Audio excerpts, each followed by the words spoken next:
Hey guys, thanks for coming to the OLED Wave channel. Today, we're gonna be reviewing a latest archive work on zero-shot text-to-speech synthesis. The title of the paper is Neural Codec Language Model R Zero-Shot Text-to-Speech Synthesizer by researchers from Microsoft. And I think they have released their um, code framework, but not specific model training code. And they're here, GitHub UniLM. Well, the basic thing they have accomplished was look at this table number one. The current system or the state-of-art TTS system usually would generate Mel spectrogram as the output of the neural coder to the subsequent vocoder model.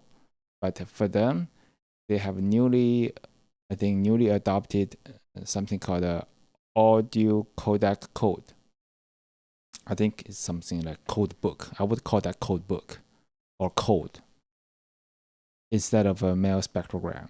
So that means you can see instead of using signal level representation, they have started using token level representation, because if you look at code book, that is token wise things, because they are discrete. The Mel spectrogram would usually be considered as continuous signal. Objective function is same thing, right? Because they have shifted from signal to tokens, so they no longer use cross entropy based or some other signal based losses. They can use the similar loss the BERT model is using, or they use the language model based loss functions. Okay. Training data wise, I think they're first time they're capable of leveraging 60,000 hours of data other than hundreds of hours of recordings from multiple speakers in clean recording. I think they say that their system does not require the recording to be exact clean, because I think they mentioned that usually the recordings of the state-of-art TTS systems would have to be very, very clean. For instance, recorded in a studio. And also, they also propose something. I think this is also new in this work. I think this is really new in this work, which is in context learning. Well, if you're familiar with ChatGPT, you have to provide a prompt to the system, right? But this time they're also doing the same thing.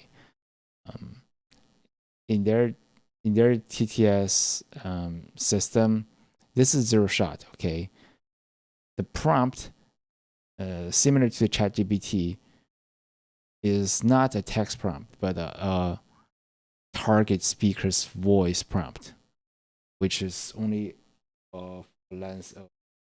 They said it's 3 seconds. It's very impressive. With that short prompt, the system is supposed to generate the specific speaker's voice in many seconds. Makes sense? But I think the previous system, it does. I wouldn't say it doesn't do in context learning, or say probably they do not do zero shot learning. So this blank or this spot should be not applicable, not a cross, because in the past I think because they are not doing zero shot, the TTS model has to be retrained or fine-tuned other than zero-shot learning. Okay. For those of you who are not familiar with the term zero shot, you can definitely go ahead and check some recordings I have made in the past. For instance, just search clip in my channel. It is basically a zero shot model by OpenAI, the company that invented the ChatGPT. Just search this. Yeah, but and if you like our video, please do share that with your friends, because we do need subscribers. You know, I will get more motivated to record more videos. Okay, after we have the high overview, I do not work on TTS, although I'm a speech person. So I most of the TTS works, I heard of them, but I have not read them in carefully. So I know most of them, the TTX works. I know them. So I think, why don't we just talk about the procedure? Okay, they basically they wanna see if, given 3 seconds of audio of a specific speaker, can their system generate that specific speaker's voice given the text to be spoken? And that's the goal. And they evaluate their system on LibreSpeech. Definitely they can just, because LibreSpeech has speaker label, and the VCTK is also famous dataset for voice conversion. I would say this is VCTK might not be suitable for this, because voice conversion is different than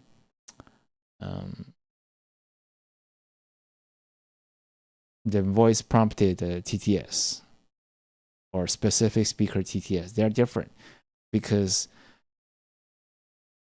voice conversion, most of the time you do not have lots of training data, but for multi-speaker TTS or TTS for a specific speaker, you usually have lots of data. I changed my mind. Maybe VCTK is good, because in the VCTK, you can either use all the recordings of a specific speaker to train or fine-tune your model, or you can just use part of the data just as a voice prompt for your zero-shot learning. Make sense? Okay. I will mention the metrics in the experimental section. As I mentioned that I don't think I will have time to go over all the related work today, but definitely you can see that's the trend, especially the zero-shot TTS, because think about the engineering system. Most time you won't be able to keep so many recordings of that speaker's voice on your system and train a specific model for this. You have to rely on zero-shot TTS, so to make sure that your model can handle tons of speakers' voice by training your model before seeing that specific speaker. Makes sense? Spoken generated pre-trained models. Yeah, that's some previous work they have done before. Yeah, I think I saw some similar keywords. I do have a paper review of Hilbert, a very in-depth and detailed review of Hilbert. Hilbert works very well. Okay. And in this paper, they mentioned something interesting that I first time heard of, which is audio LM. They say this is a paper published last year and follows a similar way, but it uses audio codecs to synthesize speech. But because if you look at Hilbert, it trains a code book or train to minimize the cross-entropy loss after the speech is encoded by the code book. Okay. So my question is, the audio LM, does it use similar code book as Hilbert? You can do this, reserve this as your homework. But all you have to know in this paper is that this is just a speech-to-speech model. So the audio LM during inference time, it takes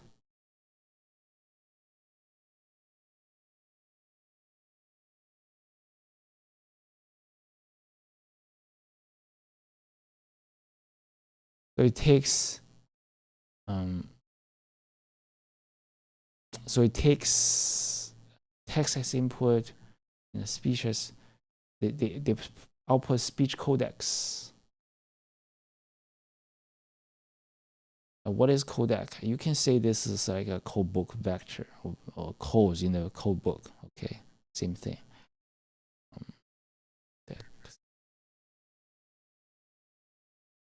And what does the training do? Similar thing, right? I think you first have to, during training, basically you have to first I think it might be similar. That's my guess. Okay, this is my I start to guess. Okay, you have a code book to encode your speech into codecs. Okay,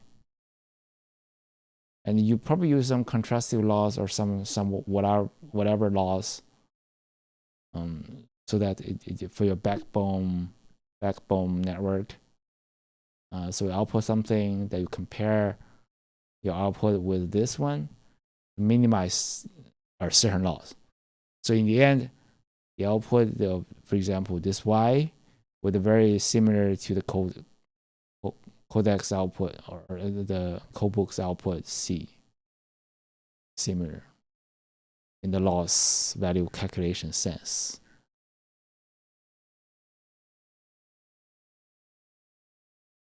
And how does the audio LM train the model? I think this paper, so you can see my guess was wrong. They put a figure 2 here. It's called a residual VQ.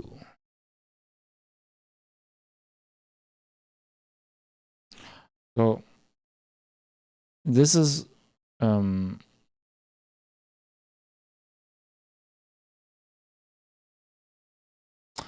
I guess, okay, I guess the audio LM use this residual VQ to train its backbone model. Okay, and the backbone model in this paper is used in the zero-shot TTS model. So that's a module in their final model. So why don't we just look at this module or residual VQ model first? The model is very easy to understand. If you can follow me, let me zoom in this a little bit so you can see this better. So this is the training stage. The graph is drawing about a training stage, how to train the model. So it starts from here. So you have a speech as input. You have a encoder. The encoder can be conformer based or CN, vanilla CN, whatever. I don't know exactly what model it uses, but they do not make much difference. I mean, philosophically speaking, for example. And then you get embedding, then you pass your first vector quantization. So for those of you who do not know what is vector quantization, let me show a very simple example to you. Suppose you have a vector which resides in a two-dimensional space, x1 and x2 axis. So you want to see that you have many vectors. I do not draw the vector, I just draw the dots, okay? My question is that how do you use just a few codebook to represent each vector? So instead of using continuous value to represent that each vector. So basically what you're thinking, okay, well, let me do this, okay, right? So this is, I divided the space, the two-dimensional space into many regions. So each region, if a vector falls into a certain region, I would just use that region's centroid to represent that vector. So you can see these two vectors, they fall into the same region. So these two vectors, although they are different in their value or continuous value, but in a discretized word or in a codebook sense, they have the same centroid, or say they are coded into the same codec. They're coded into the same code. I think the right way of saying this, I think the speaker, these guys say codecs. I think codecs is a module. It's not the embedding. If you want to say this is the embedding or the so code means quantize the vector. Quantize.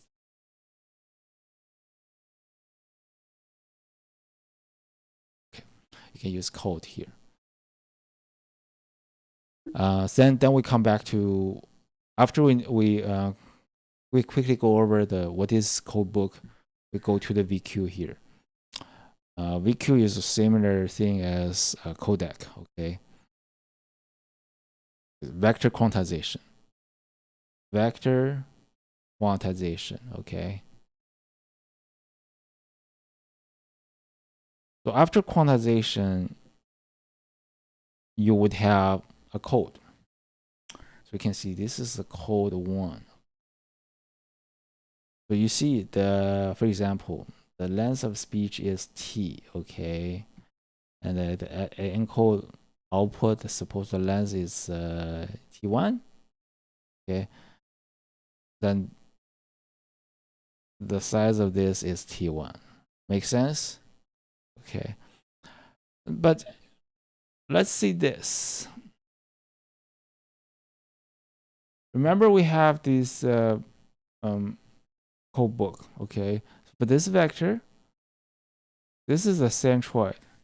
But you can see that the centroid vector and compare the centroid vector with that vector. For example, let me call this as x. This is called xc. Because the vector use this error sign here. So you can see this is what? The difference from this to this. This is x minus xc, which is usually referred as residual. Usually the residual is not 0. So you may see,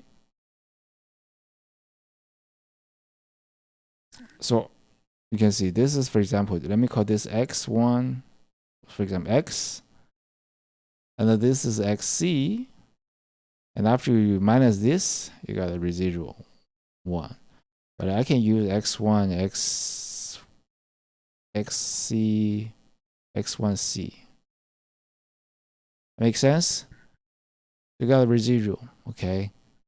But you can see the residual is got input into the subsequent VQ number 2. It's follow the same thing, and you got, well, x2 or X2 actually is the R1, okay? And you got X2, sorry, C2. Then you got R2. You keep doing this, okay? Until you reach to the step VQ8. And you can see that this tiny residual got coded and coded. So you can see that the authors was trying to provide a fine-grained code book, layers after layer, so they can have a better representation of the plain speech. And it's obviously, if you're just using one code book to code it, it might be very coarse, okay? Might be good for speech recognition, because speech recognition is a regression. It doesn't care about details. But if you want to do TTS, my gut feeling is that you want to retain the details, so the speech will sound rich, has a rich features in it. For example, prosody, speaker traits, things like this.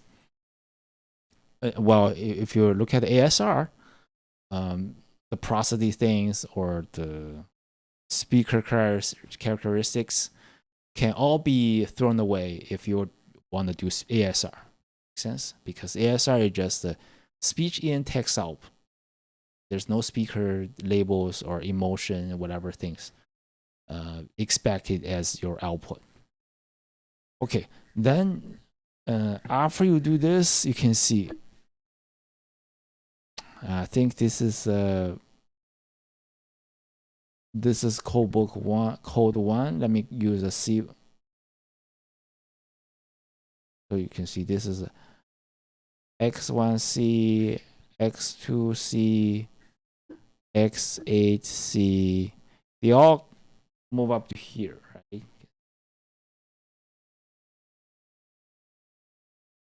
can see eventually they got a eight sequence of the same length. Interesting. I think they actually meant the same length. They all of the length of T1. So you can also regard this as something like 8 times T1 matrix. Makes sense? Then with this tensor, 8 by T1 tensor, output here, and then you send through a decoder. The decoder would try to convert this back to the speech or the reconstruction. This is called reconstruction.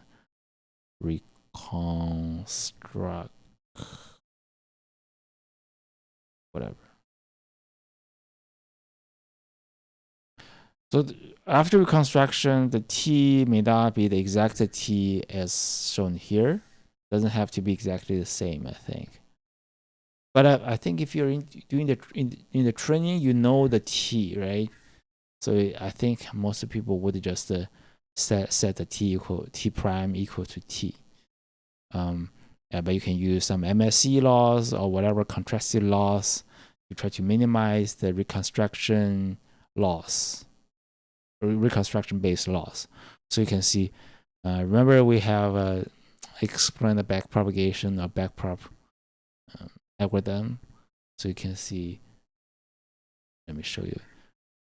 You can see that the error would be propagate to VQ8. So VQ8 got updated, right? Let me draw this way. You see better. Right? The same thing would happen to VQ2. Of course, decoder got updated. Makes sense? And also, update all the way back to VQ1 and also the encoder. So the whole model got updated. Make sense? All right. After we finished reviewing the RVQ model, remember this is called a residual VQ model. So we finish the background needed to move on to the zero-shot TTS proposed in this work. I think you shouldn't be scared by the mathematical equations shown here. It's indeed very straightforward, let me tell you.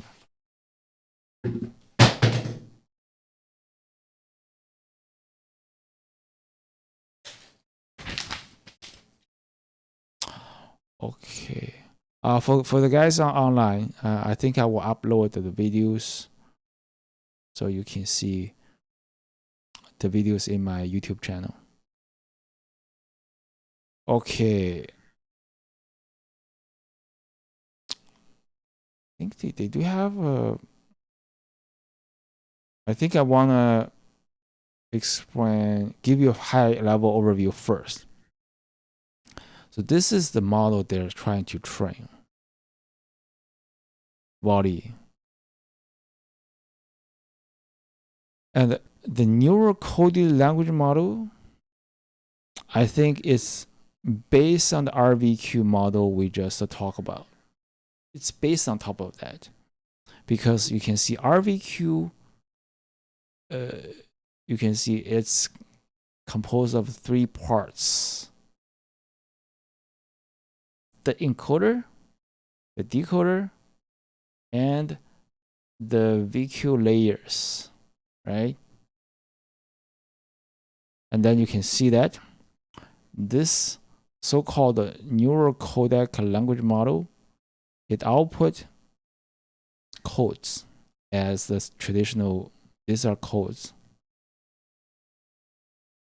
And this is codes, right? So they're doing the same thing. And if you look at this here, right here, so you can regard it as audio embedding or audio encoded audio. Make sense? Encoded audio. Or here the same thing. They have the audio codec encoder.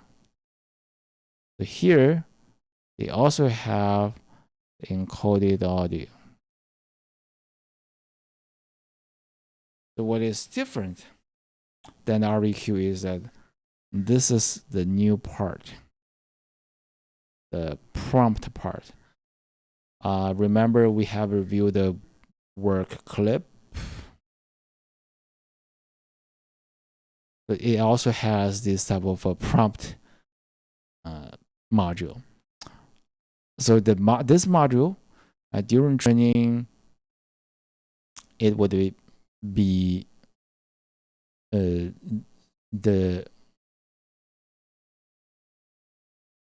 training it would be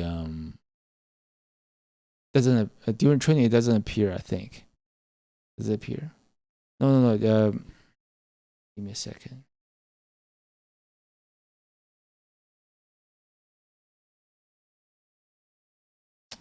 I do think they do have something like a training with a prompt stage. So in the training has 2 stages. The first is to train this neural codec language model, the basic RVQ.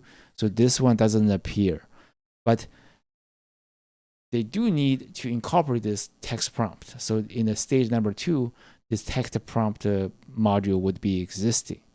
Okay. Then you can see this is called the phoneme conversion, or it's also called a G2P, grapheme to phoneme converter.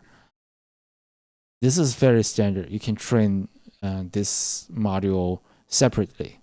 Doesn't have to be learned here, or you can train that together here. No, I think you have to train a module beforehand. You can definitely update your model right here.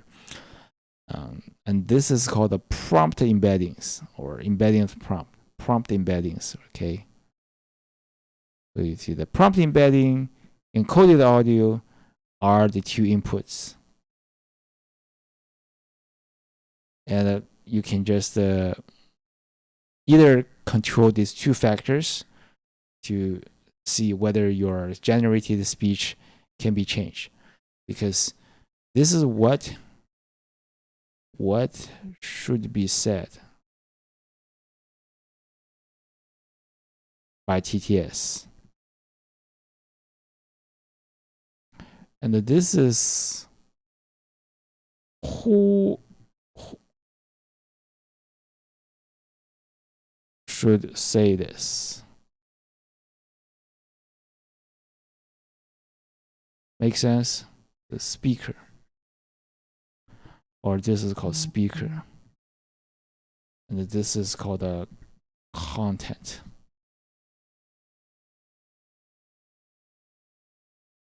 Make sense? And then remember, this is not a lot of oh no, this is a prompt. Sorry.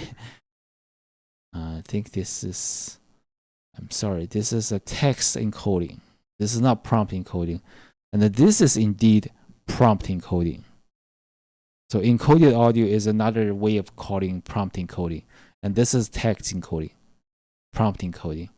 Okay. So you can see that even with the same text, when I change my speaker, because there are two factors control the output. So even that this factor does not change, or changing this factor into different speakers can give me the speech with the same content but with different speakers' voice. Make sense? So let's move on to the math. So data set. Yeah, this is called training data set. Training data set. So Y is the audio sample. X is the transcription or phoneme level transcription. Okay. And once you train, I think they like I mentioned before, they train the RVQ based model. Okay. So the RVQ based model would first encode the audio sample Y into this. Remember we talked about this T times 8 thing. The C denotes the codes, but they call that in codec. It's very confusing to me. I prefer to call it codes. Acoustic code matrix. Yeah, if you have the code, then you can run the decoder. So the output would be an estimate of the original clean speech or original speech Y. Make sense? So definitely the optimization objective in this training is to maximize this. Pause the video to see if you can understand yourself. Okay. So you can see it's conditional likelihood, conditional probability, or likelihood. The C-tut satellite is obtained by the same codec with the encoded recording as input. Is that easy to understand? Remember, this is not the original speech. Remember, this is the encoded recording.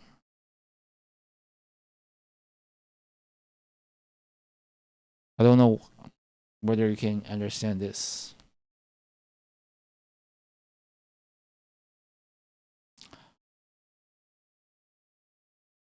I hope this is clear to you. Because this encoded recording is coming from where? It's actually this.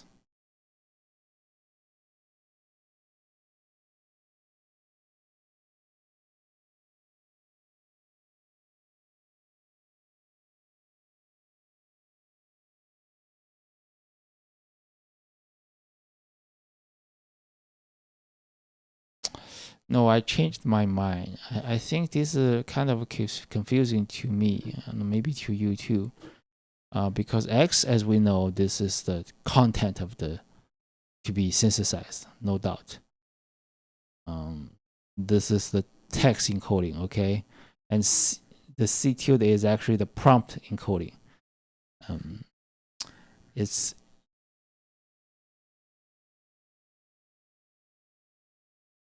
acoustic prompt matrix.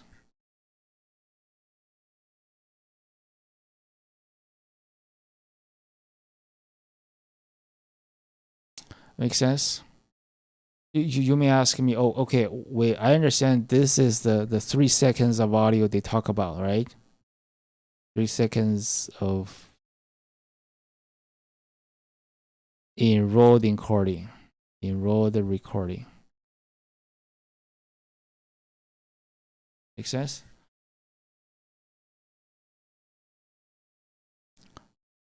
I think this equation here is not the training objective.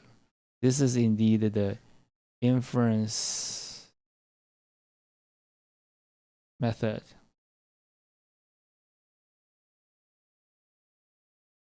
So they have the model with just 2 text encoder and the prompt encoder, text encoding and the prompt encoding. It's supposed to output a code, C, which is C. And the C maximize the conditional probability. And after you get the C, you can use the decoder to generate the speech. Makes sense? Then we can look at the training stage, okay? The training stage, they have, I would understand it as 2 stages, but they also did not explicitly mention this as 2 stages. I think it's better to call the model has two parts, not 2 stages, because they are in the same model. It's not in 2 different. Part 1 is the train autoregressive model. I think if let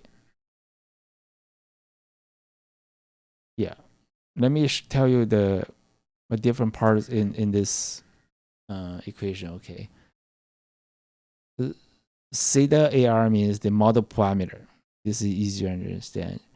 And the X is the text encoding, right? And this, let me make it larger. This is the acoustic prompt, but this is the part of the acoustic prompt. So you can see anything, for example, with the tilde sign, this means the prompt, not the speech you want to generate. And it has 2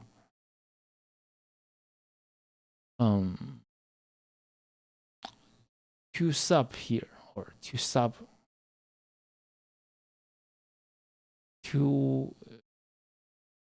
slots here, okay? This slot denotes the time.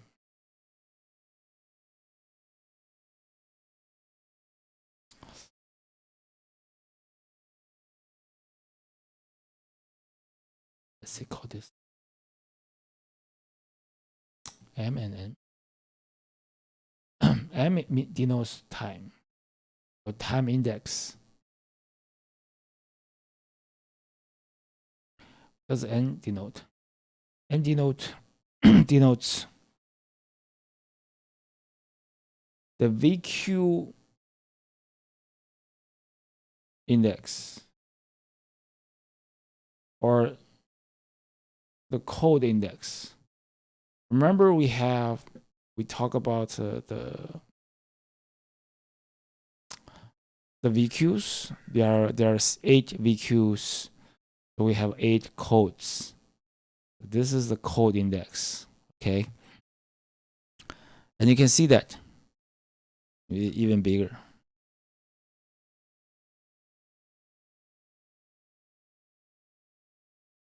And the other one is gone, right? See that.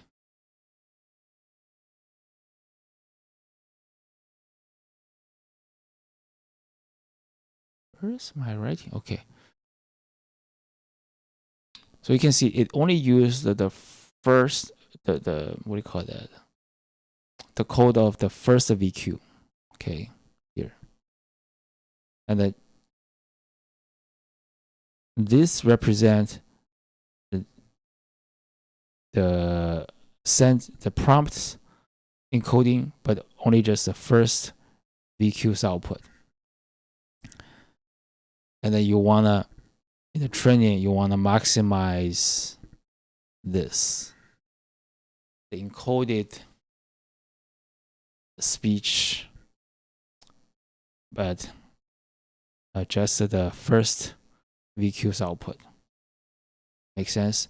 And you can definitely, in the AR assumption, because it's casual, so anything on the right side, the future, cannot be estimated by, it cannot affect the current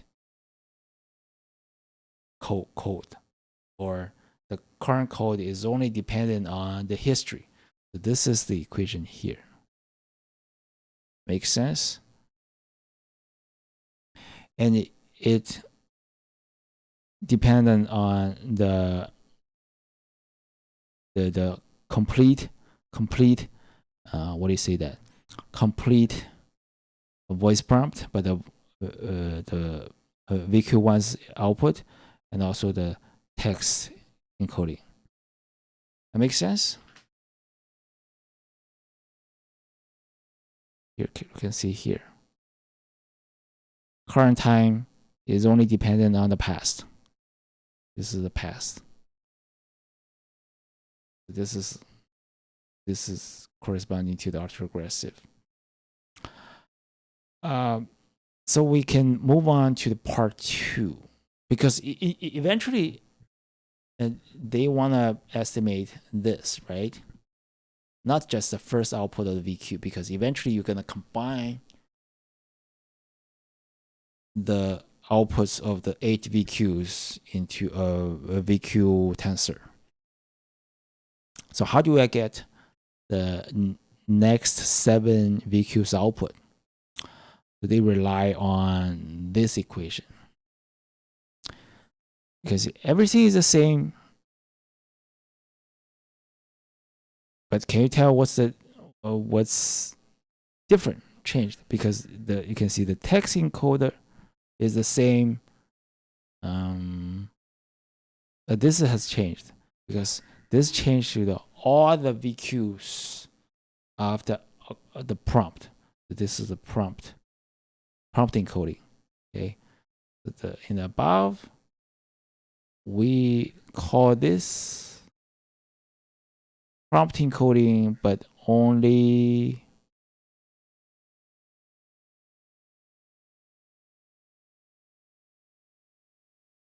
VQ1. Make sense? But here, this is prompt encoding all VQs. Okay, and for this, you can see the time constraint is gone, because if you see this, you see this is a C less than T, in the past of the T, right? But this means all the time. Okay, this means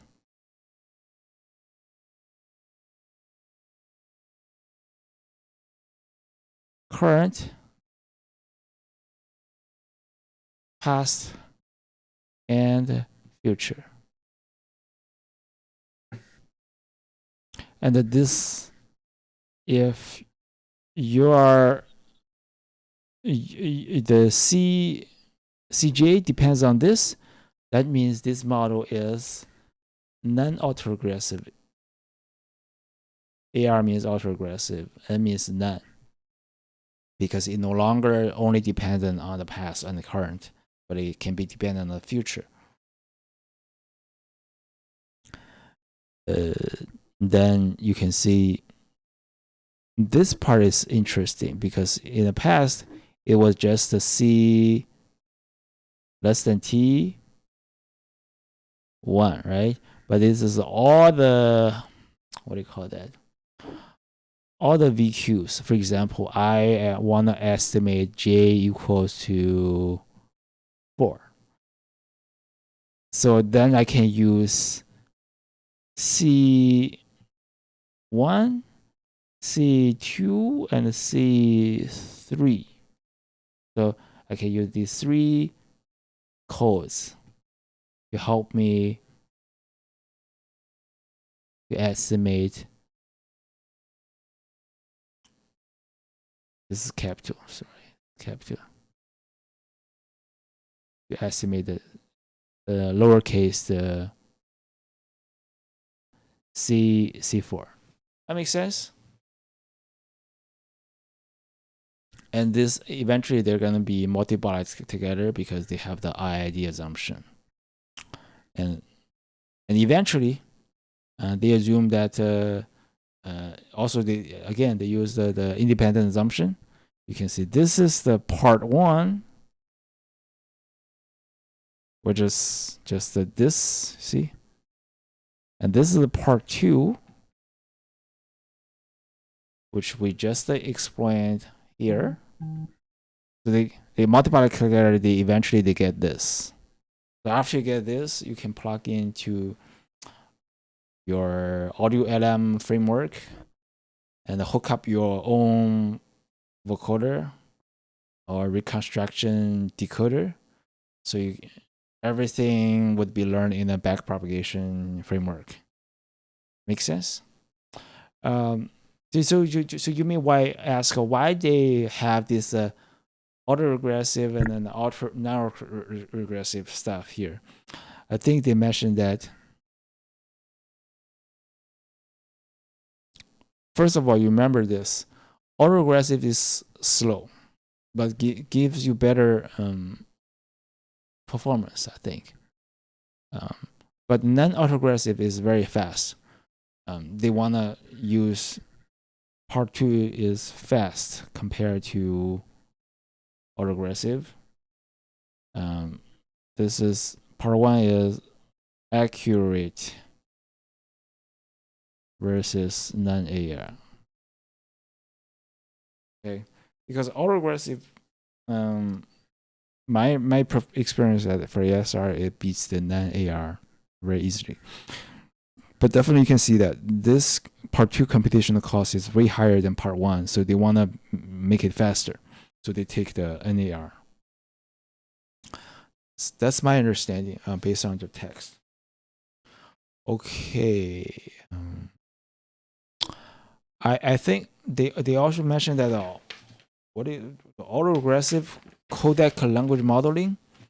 I think they're talking about the same thing as they talk about in the equation 2 and 3. So I wouldn't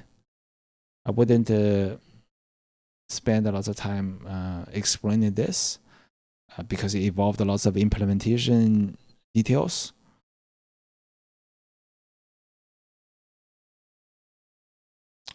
Well, here they're talking about the in context learning of VI prompting, like we mentioned, the prompts, right? The prompt is provided by feeding 3 seconds voice of a speaker.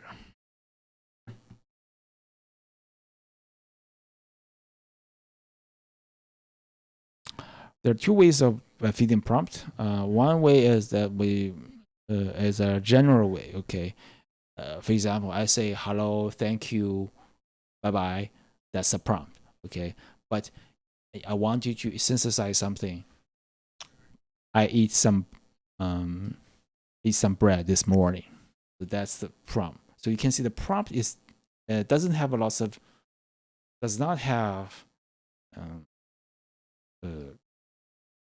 sequential relationship with the text you want to generate, but the continual configuration is different. In this way, the prompt would be, the prompt, for example, is in my opinion,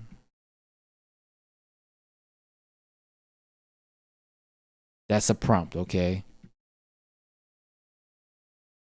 Well, the synthesized content could be chicken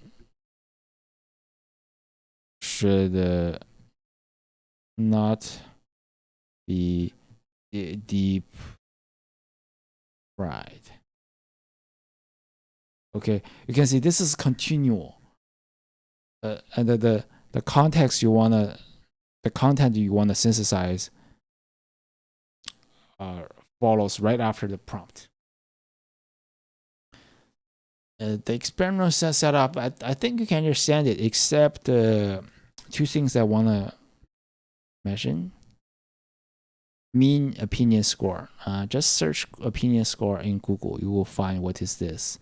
But they talk about two things. One is a comparative, and one is a similarity MOS score. Comparative is whether the new one is better than the baseline. It's like A/B testing. Whether the similarity means whether you think this is close to the original speaker. So if you're still not getting it, let me see this. Comparative is trying to say which boy you prefer. You prefer to give the work to. For example, do you like a Bob or John? But the similarity is more like how much. What's the score you would give to Bob? 80, 90, 70, things like this, right? Out of 100. Libre speech evaluation. I think I would just skip the training data because I have in my past recordings I keep mentioning about the Libre Light, the Libre speech data set. They compare something with your TTS. I think this is something they can easily get. It's open source, and you can see it works better. But in terms of WER, I personally do not regard the WER as a proper metric, but it's a auxiliary metric, I think. And this speaker means like a speaker ID accuracy, something like this. You can see it's better. Then you can see the SMOS. This is similarity. Very close to the ground truth. You can see that similarity wise. And then the comparative MOS. Yeah, everything versus the VALL-E. It's interesting to see that your TTS is not that bad versus the VALL-E. Okay, but because I don't know what does the 0.1 mean here. This is what you understand. So this is why I think the authors should explore more on the experimental section to give us more insights. They also play with VCTK. Because VCTK, you can choose the length of the audio prompt you use in the zero-shot TTS, and you can see that there's still, again, the speaker similarity. I would say that the similarity is still less than 0.5. What does that mean? Because I would expect to see, I would call a really good system that should have a similarity score above 0.8 or 0. At least 0.7. 0.5 I think is not so good. But we do have to mention that a lot of human beings are not expert in doing this type of speaker similarity evaluation. So I think for each score, they could either caused by the model or the human or human evaluator.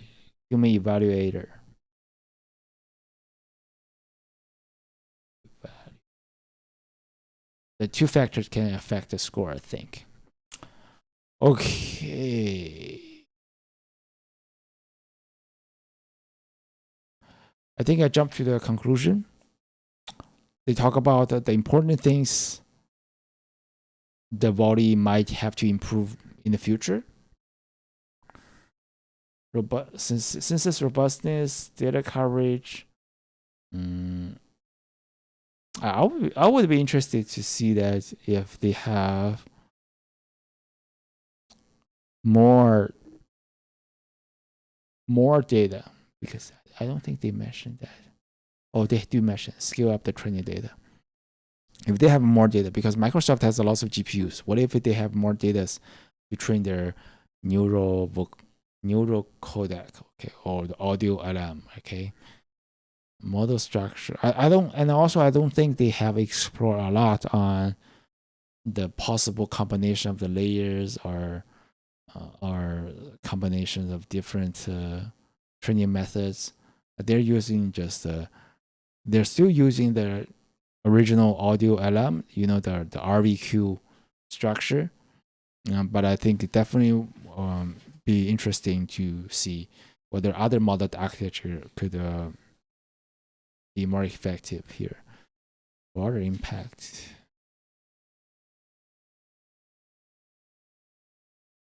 Yeah, this is some ethical AI issue. All right, I will stop here. If you like our video, please share this with your friends, and please click the subscribe button if you really enjoyed my sharing of the latest work, because that inspired me to share more latest work more often with you guys.